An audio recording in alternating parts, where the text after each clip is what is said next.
কি বলা হচ্ছে? অয়ন রয়েছেন আমাদের সঙ্গে, অয়ন জানাবে। অয়ন, অক্টোবরের শুরু থেকেই ফের একবার বৃষ্টি বাড়বে দক্ষিণবঙ্গে।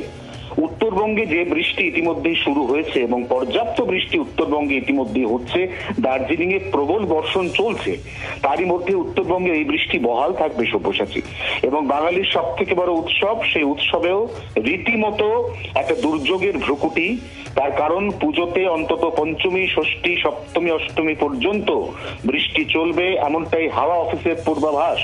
অষ্টমীর পর আর বৃষ্টি চলবে কিনা তা এখনো পর্যন্ত স্পষ্ট নয়, কারণ আনুষ্ঠানিকভাবে দক্ষিণবঙ্গ থেকে অষ্টমীর দিন বর্ষার বিদায় নেওয়ার কথা।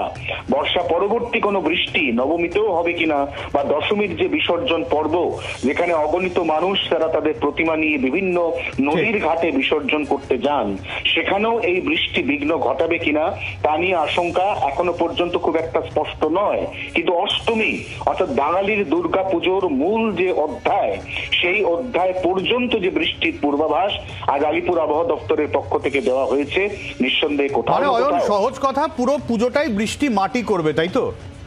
হ্যাঁ, এখনো পর্যন্ত যা পূর্বাভাস তাতে পুজোতে বৃষ্টি অনেকটাই আশঙ্কা তৈরি করছে।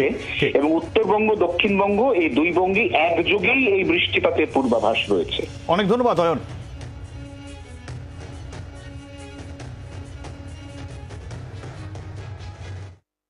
আজ থেকে 30 তারিখ এই 4 দিনে বৃষ্টিটা গ্র্যাজুয়ালি কমে যাবে দুই বেঙ্গলেই, সাউথ বেঙ্গল, নর্থ বেঙ্গল দুই বেঙ্গলই কমে যাবে।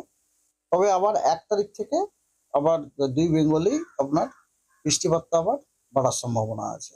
3 তারিখ পর্যন্ত যে সপ্তাহ, তাতে কিন্তু দক্ষিণবঙ্গ এবং উত্তরবঙ্গ দুই বঙ্গেতেই কিন্তু বৃষ্টিপাত আপনার স্বাভাবিকের থেকে বেশি হওয়ার সম্ভাবনা।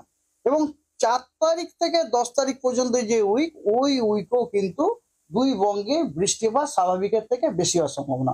অর্থাৎ আমরা যেটা কি বুঝলাম, দুর্গাপুজোর যে সপ্তাহটিতে, ওই সপ্তাহটিতে পশ্চিমবঙ্গের সব জেলাতেই স্বাভাবিকের থেকে বেশি বৃষ্টিপাত হওয়ার সম্ভাবনা।